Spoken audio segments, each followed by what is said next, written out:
We are less than 1 month away from CEDIA Expo, Commercial Integrator Expo, where we have a terrific program of UC collaboration and AV information for all the people that are attending.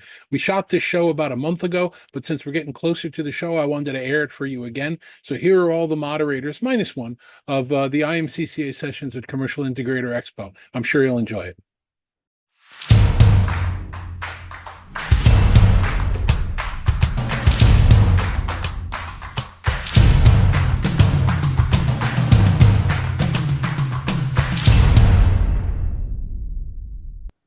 Greetings and welcome, everybody, to this week's episode of UC Weekly News. Wow, do we have quite a round robin here this week? I got a lot of people, and I'm going to ask them to introduce themselves. These are all of my moderators and co-panelists. Once again, this year, I'm very honored to be the track chair for the Unified Communication track for the IMCCA at Commercial Integrator Expo, which is a show that's taking place in conjunction with CEDIA and in Denver, September 4th through the 6th. And we got a great lineup of presenters and a great lineup of people. So let me call on you one at a time to introduce yourselves, and we'll go around and we'll talk about what we're going to be talking about. So Amelia, you're on my screen first. Go ahead and tell everybody who you are and what you do. Yeah, hi, my name is Amelia Vrabel. I am with QSIS. I am the Alliances Go-to-Market Manager. So I work with many of our Alliances partners, and I'm really excited to have a show here in Colorado, which is where I live.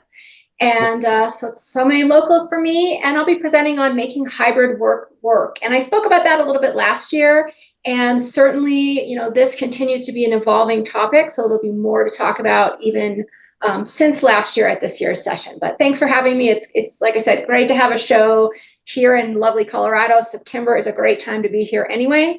And yeah, it's going to be a great time. I haven't checked to see who's at Red Rocks while we're there. That would be an interesting side journey going on. Michelle, you're next on my screen. Give it a shout. Tell everybody who you are, what you do. Hi, my name's Michelle Loret. Nice to meet you. I currently am a Director of Education for AVC OIP, where we create custom education content that our National Trade Association fails to develop on their own, because we want to help the integrator. It's all about the integrator. And this is my second year going to CEDIA/Commercial Integrator Expo. Amelia's 100% right. You don't even need snow tires for those of us who don't know what a snow chain is or anything like that. It's a great month to be there. Last year was really good. I think a lot of people get confused. They think they're two separate expos, but it's all one big building.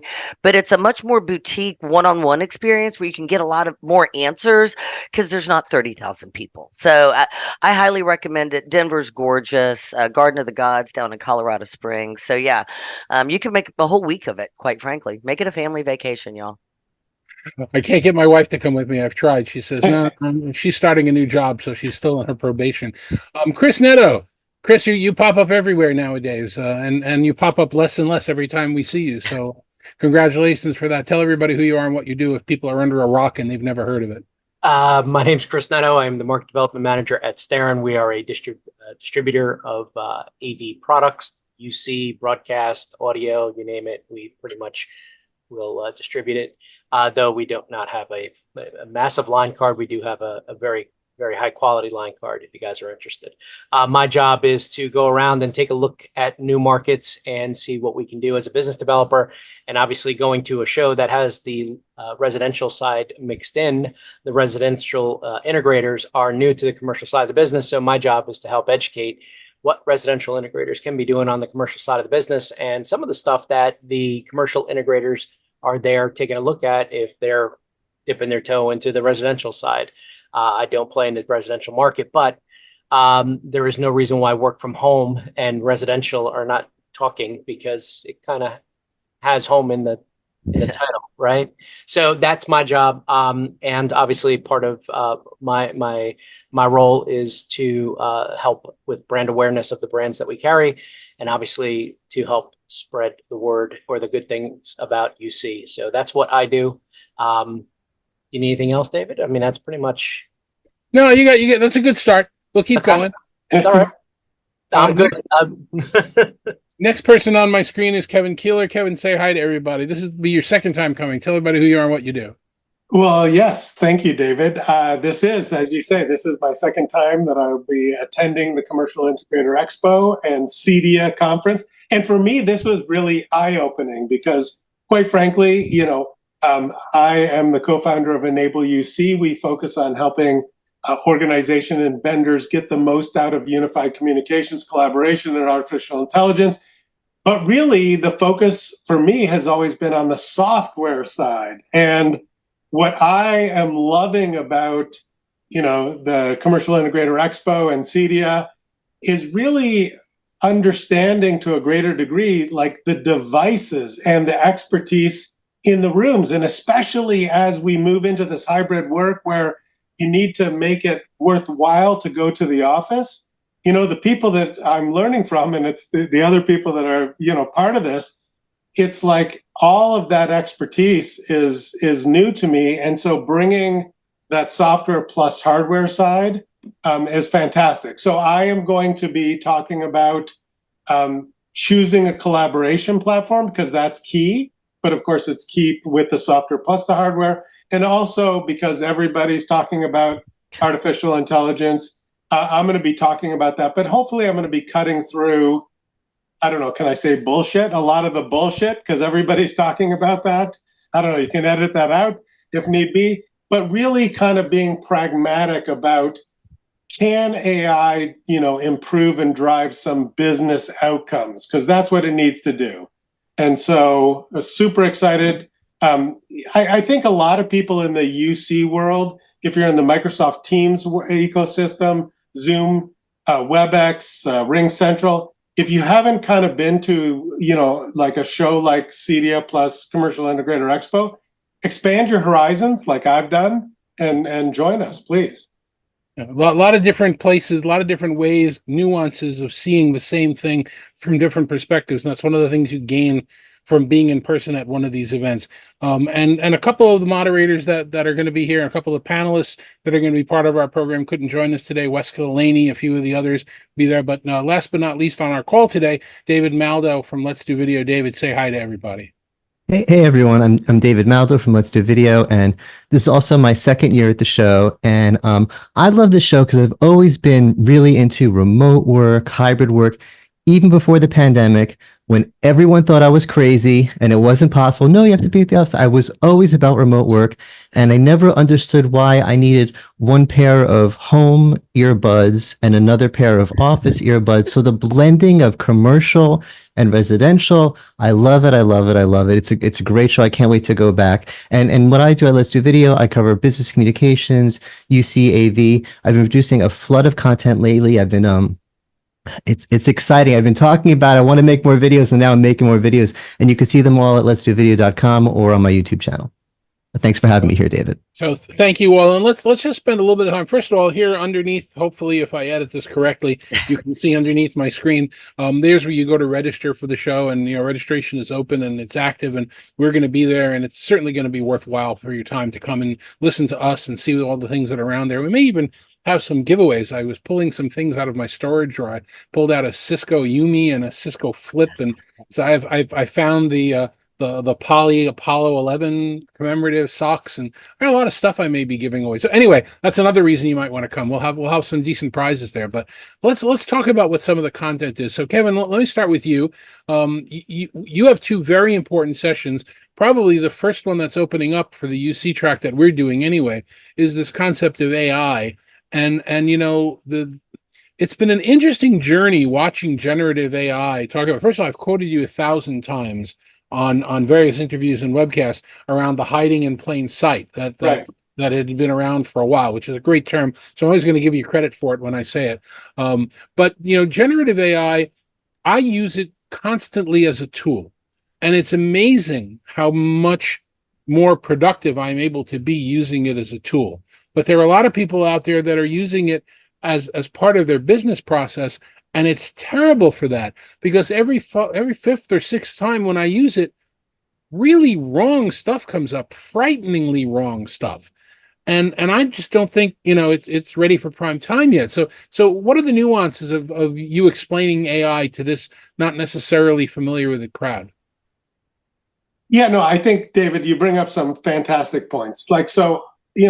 Obviously, artificial intelligence or any technology, generative AI, all of it has to advance, positively measurable business outcomes which for the most part means driving revenue or reducing costs. And so how does generative AI, as excited as people are to say, rewrite my email in a pirate voice or make it a poem, it's like, that's neither reducing costs nor generating revenue. So I really believe that 2024 is the year where there's lots of experimentation. I think you need to do the experimentation. I think, David, you brought up, many important kind of points that you have to watch out for.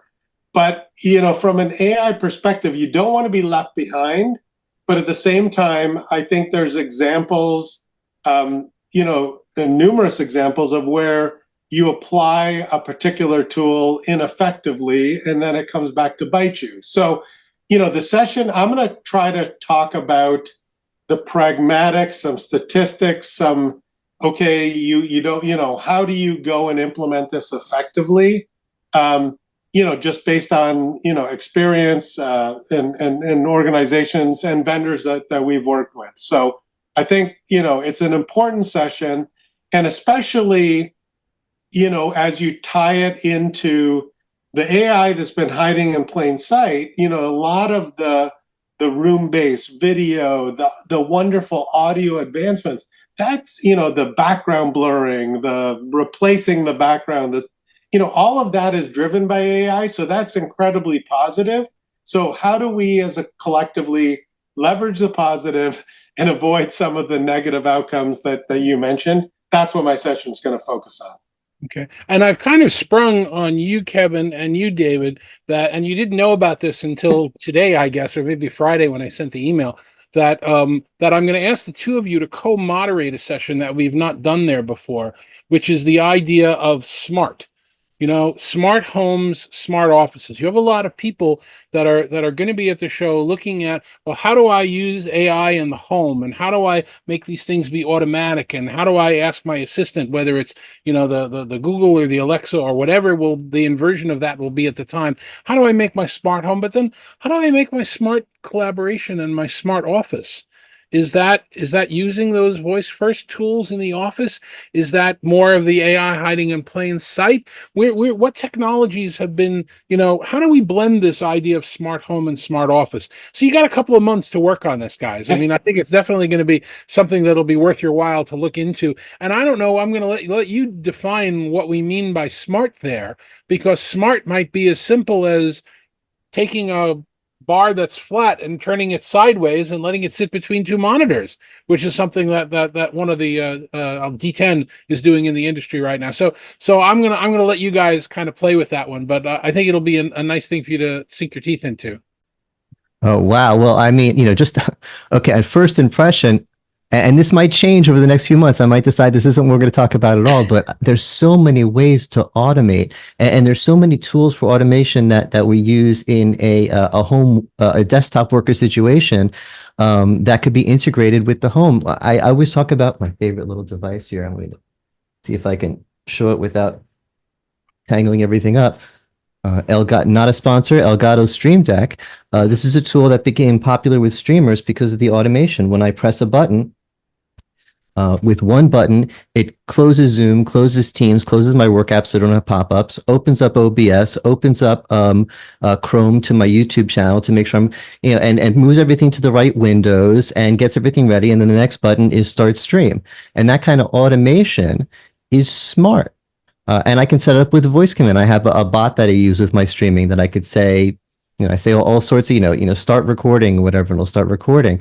All of those things I associate with smart things at the office, that kind of automation, but streamers have been using them at home at their streamer battle stations forever. So integrating that with the rest of the home office, with the lighting, with the air conditioning, of course that makes sense. Why do I have one set of controls for switching my scenes in my stream and another set of controls for it's getting a little too hot in here? So that's just first impression. I'm excited. Why reason I'm excited is because there's a lot of, I just had one right in front of me. There's a lot of cool, fun technology we're going to be able to talk about. Yeah, and hopefully what we try and do with the CEDIA and Commercial Integrator Expo being co-located is to try and get people from opposite sides to kind of look at it. When I was in college, a century ago. I was majoring in TV and film and theater, and none of those very well equipped departments ever talked to each other. They were all on different floors in different buildings. Nobody ever dragged the cameras over to the theater. Nobody ever dragged the lights over to the TV studio. So I was very pleased to be able to kind of do that.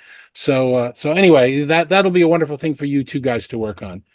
Michelle, let me call on you just for a second because you got a couple things. You did a really interesting fireside chat last year, which kind of, in that same vein, we were talking about blurring the lines between unified communication and digital signage and a lot of the other things that are happening. And you're going to be involved in that chat. And I've also got you, and I think everybody else on the panel here, other than maybe David, involved in the conversation around who are today's hybrid workers? What's going on with is it Gen Z, Gen X? Do we want to be in the office? Do we want to be at home? I mean, those are some two really interesting conversations that you're going to be involved with. Yeah, and I like well, first of all, really smart group. So I love having any conversation. And Lainie Mataras is an OG, and she brings such a really comprehensive background that I always learn something every time I have a talk with her. So I'm really looking forward to that. And that's a good question. Interestingly enough, for those that don't know, David Maldow, he used to be an attorney, y'all. And then he grew his hair out, dyed it purple, and decided to be an AV analyst. Poof, just like that. So, but knowing how law firms operate, like they want to see everyone working. It's about billable hours, right? You've got to be here in the office. But yet he still was like, no, everybody doesn't need to be in the office. I mean, yes, we see how an ecosystem of a law firm works. And we unfortunately have the people at the hospital all showing up because we need them there, right? They can't phone that in. But the other ways, and definitely with the AI tie-in, for me, it's really exciting that something like beamforming microphone arrays, right, which came on the scene. How long has it been now? 7, 8 years, maybe 9. I'm dating myself. We've got video bars that have built-in beamforming mic arrays, and they've got AI that's doing the auto tracking and stuff that used to cost 30 grand. Now, hey, it's 2 grand and just slap it in your office. It is really interesting how it all ties together. In terms of, it's real varied. The younger generation, they are literally not as interested in water cooler and all the good parts about being at work, right? Having the ad hoc conversations, getting the inspiration. I would say 50% of the people probably need to be in the office 50% of the time. If anything, just for maybe a weekly check-in. But for example, I know Amelia worked for a company where their office was in Denver. She's in Sea Springs. It's an hour away. Really, do I need to drive there even once a week? I mean, is that best use of my time? So, it's not solved, but it's constantly evolving. It's also around the communication. I mean, I grew up in a corporate world. I mean, I'm older than all of you. Oh, so stone tablets and chisels. God, not that that must have bad, been not so that bad. laborious. But we were always told, don't write a memo if you can call someone. Don't call someone if you can go see someone, because the personal conversation is the most important thing. And I have a blog. I can give you another link down here to a blog that I wrote recently about how the hell do we reach out and touch someone nowadays, because it's too confusing. My upper 20s kids write text message novellas to me. And somebody told me over the weekend at a party that I was at that generation reads email now maybe once a week. They don't read. So how do we communicate? What's the right way to reach out to talk to someone? David, yeah. For those of us that are Gen X and older, I just read an article, I don't remember if it was the Times or the Post or whatever, about how Gen Z and below gets very upset if you call them on a phone and it's not like scheduled. Like they find that highly offensive. But we all know how to use phones. We all had phones with cords in our kitchen that were like 10 feet long when they were double curled up because it had to go from one end of the kitchen to the other. And we would answer phones and not even know who was calling. It was very exciting. But yeah, completely different communication outlook. And when I talk to my friends about this article that they all have young adult or even young children, they're like, oh yeah. They're like, was this scheduled? Why are you calling? Why didn't you just send a text? It's like, because I needed to talk to you right now, and that's the most efficient way. So philosophically, There's there's a lot a of that. huge divide. Yeah, a lot of that to explore. So that's definitely one of the topics we're going to talk about at a couple of the sessions. We also are going to go back, as you mentioned, Amelia, to talk about hybrid working. We were convinced 3 years ago and 4 years ago, and even last year, that hybrid working is the way to go. And we still have companies that are fighting against that right now. We still have, I mean, look at what happened at Dell. Dell said, unless you're going to be in the office most of the week, we're not going to put you up for promotion. You're going to be stagnant. And most people said, I don't care. That's my better life that way. So it's an interesting topic, which you're going to refresh and go over with everybody, right? Yeah, and I think like many of the topics that we have, it's nuanced, right? Like there isn't a this is how it needs to be done, this is how it needs to be done. We really need to continue to look at work as something we do, not a place we go. And I think we've all talked about that before. And we have to be more mindful and more aware about why are we going there. I don't mind driving to Denver. Obviously, I'm going to be driving to Denver to go to this convention, right? Is my trip to downtown Denver always the most fun? Absolutely not, because there can be a lot of traffic, and it's not an hour, even though it's like 60 miles, Michelle. It's definitely not an hour. Sorry. Unless I go at 5 o'clock in the morning. But this kind of shows like when there is value in getting a group of people together to do something, where it makes most sense for us all to be in person, we need to build the right environment around that, and we need to have the right space to go to. And hybrid work isn't just about let's get butts in seats, to sit in front of a computer and be on the same calls that we were going to be on at home. And it's about defining meeting equity, not just for the people in the room, but for the people not in the room. And how do we really get people, I don't think it's realistic to expect that everybody is going to have an equal experience, right? Because it's not an equal experience. Some people are in the room and some people are not. But it comes down to how can we make sure that everybody feels like they are engaged and they have a seat at the table, and they are contributing to the meeting, and they're not just sitting there because somebody asked them to be on a meeting that they can't participate in. They can't see who's there. They can't see who's speaking. They can't get any good information, and they can't add any value. That's not productive for anybody. It doesn't matter how many AI tools you have, right? So that's the kind of thing where, this becomes nuanced, just like Kevin and you mentioned with AI, that becomes nuanced as well. But there's a lot of interesting things to talk about. I've been a hybrid worker for 10 years. I mean, largely remote, but right, sometimes I have had and I appreciate having an office or a place to go. And sometimes it's just been going to see customers that are face-to-face and close by. But, you have to learn how to make it work and make it work effectively for what you do and how you do it. And that's going to just be different for everyone. It's not a one size fits all. And you touched a little bit on this idea of what we now call meeting equity, which is actually a session that David Maldow is going to cover on Thursday, which is this idea that what is meeting equity and how do we do it? And honestly, we've got like 5 or 6 companies out there that are claiming that meeting equity is a camera in the middle of the table, which, okay, you've got a camera in the middle of the table and that's interesting and it's nice and it does some cool things. But you know what? If I'm in a meeting and I'm sitting at the table and somebody's looking at the front of the room, I'm not seeing their face. I'm seeing so that meeting equity's got to be more than a camera in the middle of the table. It may be cameras everywhere. It may be cameras from people's devices. I mean, David, have you put any thoughts around how you're going to get into that subject? Well, that's kind of the fun thing, is that we don't know the answer. I didn't really set up, so this might be a little weird, but okay, you're a little too small, but people will get the idea. This is the issue. The issue is what's a better experience? Hi, I'm David Maldow, and I'd like to present my topic today, and I'm hoping you're actually going to find me compelling enough to spend money with me. Or, hi, I'm David Maldow. I'm the boss. I'm the big CEO. Oh, that actually worked pretty good. I'm gonna pin you, Michelle. You're the right size. There we go. Here we go.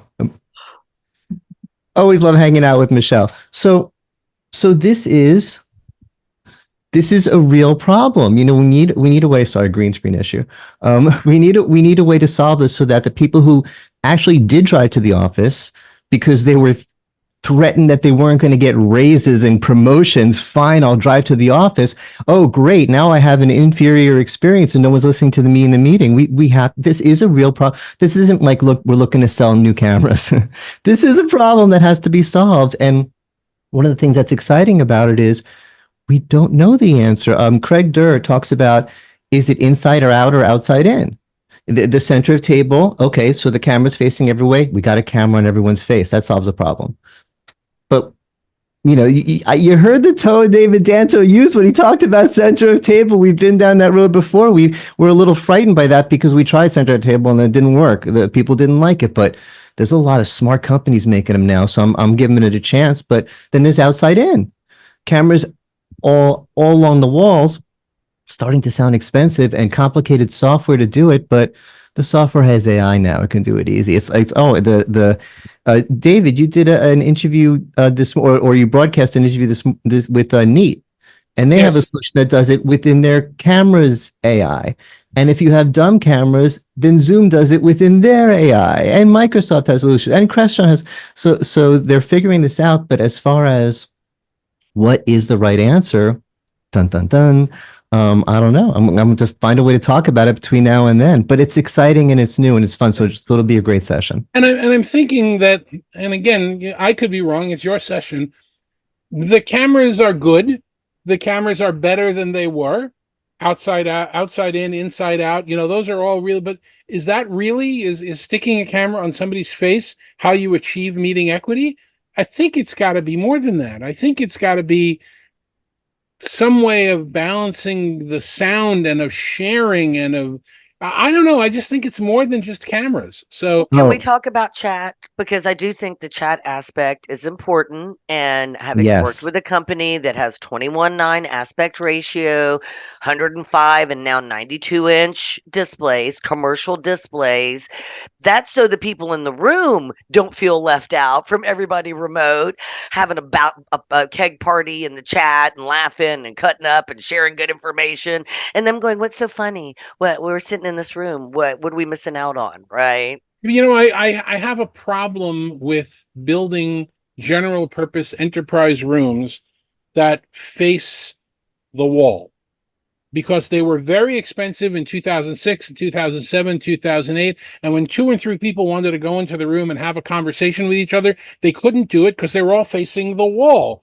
So then they turned their chairs like they were sitting and you know, playing, you know, slaps on the knees. And the room is not built for general purpose. So now we're going back to terms that I thought we were done with. We're going back to flat screens on the walls and curved tables and spatial audio.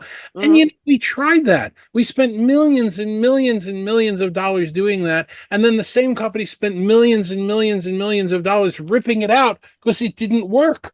So I'm very like, this is where I came in on the movie. I don't know that I need to stick around for the second showing of it, but you know, we'll see. Maybe the chat's going to make a big difference to everybody. Hey, if at first you don't succeed, try again, David. Okay. Yeah, as long as keep buying our stuff. Keep buying. As long as we're making money, we don't care. You know, less filling.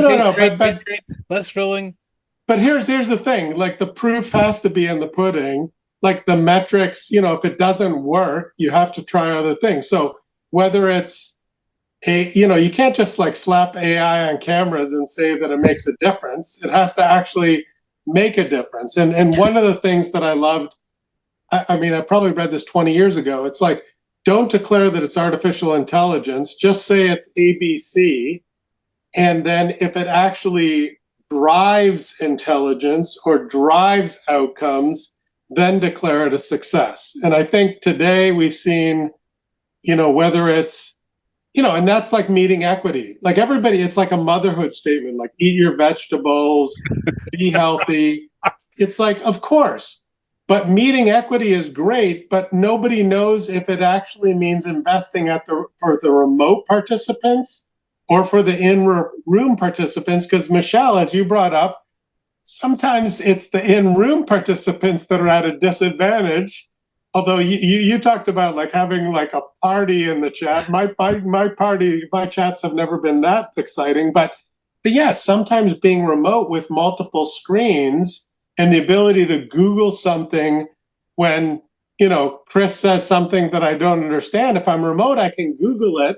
Right. And then pretend I'm smarter than I actually am, right? So when you're in the room, you got to kind of just like nod, and then you don't really know what's happening. So I think, what I love about the sessions this group is going to present is a lot of it is grounded, and I'd say all of it is grounded in the pragmatic and the practical, because we've got a lot of experience working with the people we do. So, yeah, you can't just slap AI, as people have said. And Kevin, I was just going to say too, I mean, and this is one thing, this is a technology show. We want to talk about technology, but the reality is you want to have a good meeting. You need to have some basic like leadership things in place, like, having an agenda and keeping the meeting on task and things like that, the technology will never solve for everything, Right. but they can all work together, right? To give that better outcome. And I think, measuring the outcome is key. Yeah, no, that's a great point, Amelia. I think because people can't figure out how to sell agendas or agenda creating, they're going to probably sell the AI we have an opportunity here, rooms, right? Well, speaking of agendas, our agenda, we have to go to Chris, who's been patient and sitting there. Chris is a bonus for anybody who hasn't heard him speak. He pretty much just press the button and walk away, and he goes for 5 or 6 hours. You've got some really interesting topics you're going to be covering, Chris. I hope we're going to get in the opportunity to hear you on the floor talk a little bit about social selling and selling yourself and what you've done in your career. But we're also going to be able to hear from you in this idea of how do you go from what we're doing right now to what we're doing right now? How do you go from this, I'm participating in collaboration in video, to now I'm a content producer. Now I'm going to be being AV on air. Now you've experienced this from so many different sides and been very successful at it. And you're going to share some of your tips, right? Correct. First, I'd like to address what you all said, and that's, I love technology and I love all the ideas and I love the big brain stuff you guys bring to the table. But the one constant is that it is always change. And in our industry, the one constant that that most likely will never change is the people, right? So one thing that has come very clear to me over the last 6 months of hearing that my AI is better than yours, or that my camera is sharper than yours, or my sound is better than yours. There's a couple things that have stood out. One, audio, I believe, has taken a front-running conversation piece now. I think that we've reached a point in the audio space where audio is more important than the video. And that's simply because everybody who has brought a product to the table, right, whether it's cameras, whether it's a solution, it's software-driven. Everybody's got the same solution with a different name on it, right? Yep. Here's my cousin Larry and my other cousin Larry and my other cousin Larry, and they're all cousin Larry, and they're all the same people. But the one thing that no matter what you do, whatever brand you buy, whatever camera you buy, until they start putting better glass, or they start working with stuff like interchangeable lenses and stuff that brings the video, the professional video, into the commercial space, it's always that weird good enough angle. And this is kind of part of the conversation. But one thing that we can do very well that has not changed in many, many years is audio. And the attention to audio on the end user side is what I'm now seeing as being the driving force, more so than the camera. Because everybody has the same, when you offer the same product, your Happy Meal is the same as everybody else's Happy Meal. It's chicken nuggets and fries. All you're going to get is chicken nugget and fries. And they are all the same. They don't taste different. Maybe the sauce is a little different, but everything is the same. So people are driving for one constant. And it seems to be that audio seems to be the peak where everybody's kind of like, give us better audio. That's now why you're starting to see more beamforming microphones. You're going to start seeing or hearing more about spatial audio. Do people want spatial audio? No, they just want better audio. The video goes down, something goes down. The audio's got to be clear, because if you can't hear, and then that's what happens. Right. And when that happens, the meeting's lost, right? And I was saying peas and carrots because I learned that if you ever, need to stand in the background of a video, just say peas and carrots, and it makes it look like you're talking. So anyway, that is part of my conversation. The other thing I also want to do is, yes, social selling is part of the conversation I'm going to bring, David, but one of the things that we are very taboo, anti-talking about, which I'm going to raise, whether y'all like it or not, is that there's a lot of people that are within our industry that have been in our industry for many years that need help on how to promote themselves. And that is also part of not just how to sell to our end users and to our integrators, to our customers, but how to sell yourself.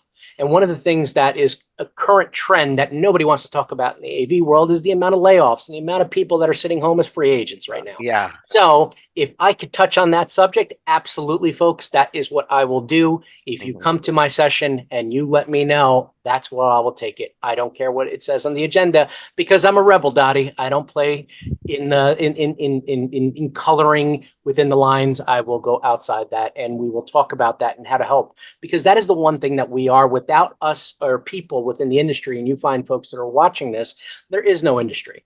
Right? The technology does not sell itself. We do a good job of pushing that out, and we sell stuff to people that sometimes they don't know they need.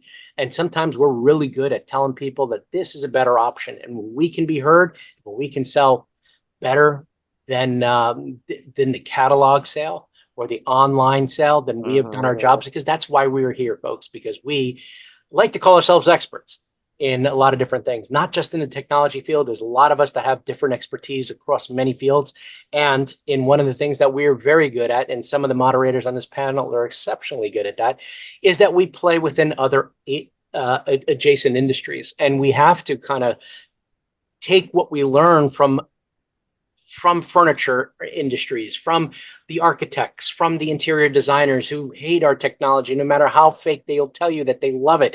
They hate it. We have ugly technology. A screen is not pretty. It's black when it's off. It clashes with their mauve walls. I mean, it's just, this is what we battle on a daily basis. So if I can help in somehow make this experience or my moderating panel a better one by bringing up all these different issues, David, throw your agenda out the window. Well, we'll try and keep to some of the agenda because we respect people's time, but you do make Absolutely. a very, very important point, which is you should be coming to this show because the exhibitors are showing some cool technology that you should be aware of. And you should be coming to this show because there are sessions that we're all going to be hosting, as well as other people that are going to be providing sessions that provide real valuable content, things that you take away and you can use actionably in your life immediately when you go home, when you go back to work, when you do what you do. But I've been saying for, and I don't want to exaggerate here, 46 years in the industry, that you go to these shows to network, to grow the people that you know, to face to name, to hug, to shake hands, to meet people, and to build on the relationships. Because ultimately, even though we're in a technology industry, we're in a relationship industry. And you don't want to miss the opportunities. You have certainly the people in the Denver area, but definitely in adjacent areas and across the country. I'm flying there. Kevin, you're flying from Toronto. David, you're flying from Florida. I'm coming from New Jersey. Houston. Yep. So we're all going there because we know it's worthwhile to be together at an event like this. You know what? There are larger shows that we were all at, a few different ones, larger ones over the course of the year. But you know what? That's an advantage. This is a smaller show. And another thing I haven't explained in detail to our moderators yet is if you go down to the IMCCA booth when we're not presenting, we're going to have a small experts booth. And if you'd like to have a one-on-one with Chris or with David or with Kevin while we're there, we're all going to take turns and be there for different hours. You know what? Ask us questions, network with us, talk to people about what do you think of this? What should I do here? Where do you think the direction of the industry is going? What do you think the right technology is? I didn't understand what you meant when you presented it the other day. Can you clarify it for us? So there's going to be a lot of great opportunities at this event. One thing I love about networking is it's like having these random collisions, and you don't really know like who you might have that random collision with that is going to start some conversation. I mean, I look at everybody on this page, and I don't remember where I met all of you at any given time because it was probably some random group or some random event. And sometimes you really don't realize, like, oh, being able to put yourself in a place where you can have a large number of random collisions means that you could learn a lot of things. Everybody has something to teach, right? So you could learn all kinds of different things from all kinds of different people, maybe meet somebody who helps, if you are one of these free agents, and meet somebody who maybe knows somebody who knows somebody that leads you to your next role, or maybe helps you understand something that you're interested in or that you're good at. And that's what I love about these events, is just keeping an open mind and not knowing what you might learn or what you might go home with, which might be a very different thing than you came there even to learn, but even could be more valuable. A lot of people have been using the played out term of return to office, and that's been a driving force of marketing and return to work and it is return to work. This is work, right? Your network. Did we ever stop working? We worked through the whole No. pandemic, Jamie Dimon. I don't know. we did what we had to do, but this is our return, right? The return for us to be back in some sort of normalcy is to be back doing what we do and what we love. So our return to work is getting to these places where we can have these networking opportunities, because you're right, we do get stale. If we sat for another 2 years and just watched, Me Too products being delivered one after the other, we would be bored. We need this type of atmosphere. We need shows. We need small booths that are going to spur imagination in things and creativity. This is what we are built on. This is not what we are intended to do, is just follow process and spreadsheets. So I will wax poetic all day about how our industry comes from the creative and works from science and blends creative.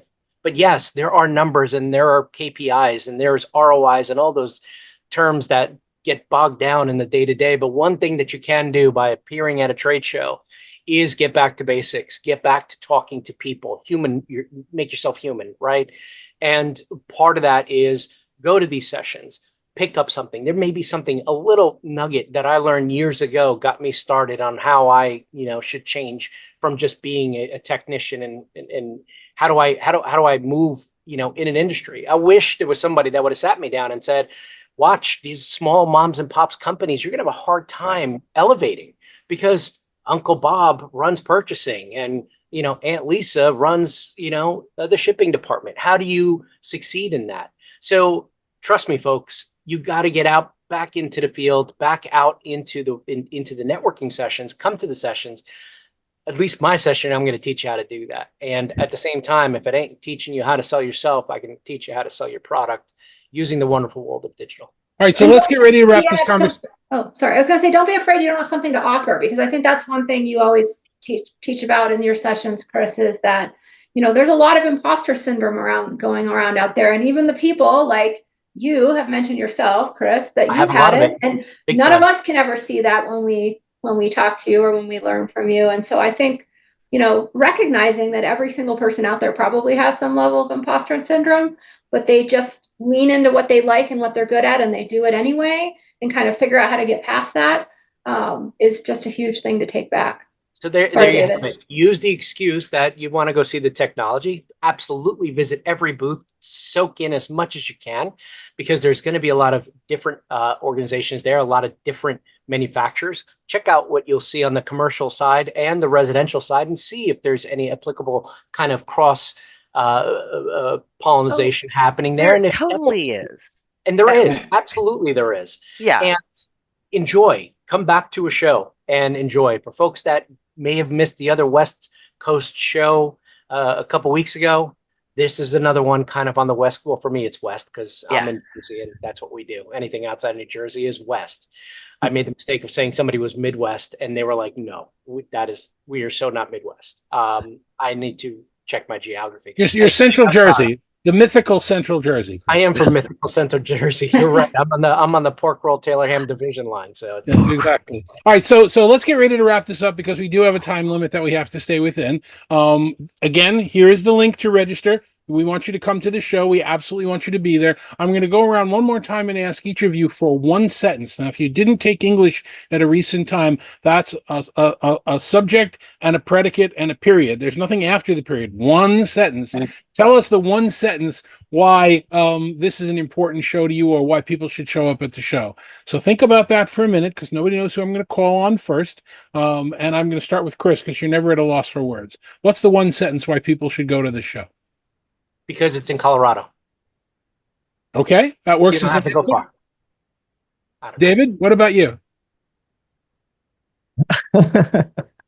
I agree that sometimes we do need to leave the house and be with people in person. And as much as I love staying at home, there's never free donuts at home, and sometimes there's free donuts at these things. Okay, it was a run-on sentence, but still it was a sentence, so you're good. Kevin, I'm going back around the other way. Well, what's your one sentence? Last year, I noticed that on both sides of the house, the software side and the hardware side, there was misconceptions. And so attending the show can help you avoid those misconceptions and be smarter and more effective. Kevin is there for myth busting.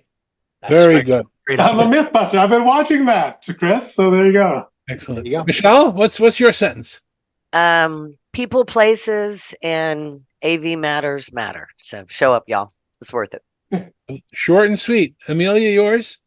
Yeah, I mean, for me, it's the opportunity to learn and not have it be such a huge crowd where you can't have those conversations, but be big enough that, like I said, you can have some random collisions. And David, if you do like donuts, the very famous donuts you can get on the top of Pikes Peak, but you have to get up there. You can take the train, but it is a challenge to make a donut at 14,000 feet. So that is kind of a touristy thing to do here if you are into donuts. So. Ooh, I'm in. I mean, I can't 14,000 even bake foot bread donut. at 7,000 feet. So making donuts at 14,000 feet is yeah. But So- Amelia, you can go run up there for everybody, get some for everybody, and break it down, right? No, you'll have to take the Run. train. Oh, okay. All right. So I guess my one sentence, which I didn't really realize until we started having the conversation here, is my start in the industry was as an intern at AT&T Corporate Television, 195 Broadway, in September of 1978.